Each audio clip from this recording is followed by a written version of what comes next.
మంత్రివర్గ విస్తరణలో ఇద్దరు మాదిగలకు చోటు కల్పించాలని ఎంఆర్పీఎస్ వ్యవస్థాపక అధ్యక్షుడు మందకృష్ణ మాదిగ ప్రభుత్వాన్ని డిమాండ్ చేశారు. డప్పు కొట్టడాన్ని చిన్నచూపు చూసిన మంత్రి దామోదర రాజనరసింహ 1,00,000 డప్పుల కార్యక్రమాన్ని వాయిదా పడే విధంగా కుట్ర చేశారని ఆరోపించారు.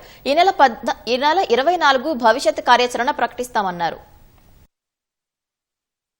గౌరవ ముఖ్యమంత్రి రేవంత్ రెడ్డి గారు విజ్ఞప్తి చేస్తున్నాను.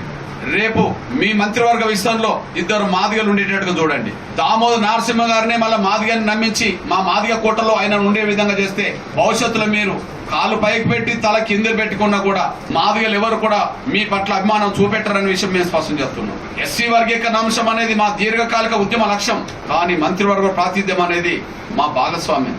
వర్గీకరణ ద్వారా మేము విద్యా ఉద్యోగ రంగంలో వాటా కోరుతున్నట్టుగానే మంత్రివర్గంలో కూడా మా వాటా కోరుతున్నాం అనే విషయం మర్చిపోవాలి. ఎస్సీ వర్గీకరణ జరిగితే విద్యా ఉద్యోగ రంగంలో మా వాటా మాకు వస్తుంది. మంత్రివర్గ విషయంలో మాదిగలకు చోటు కల్పిస్తే మా వాటా మాకు దక్కినట్టు అవుతుంది.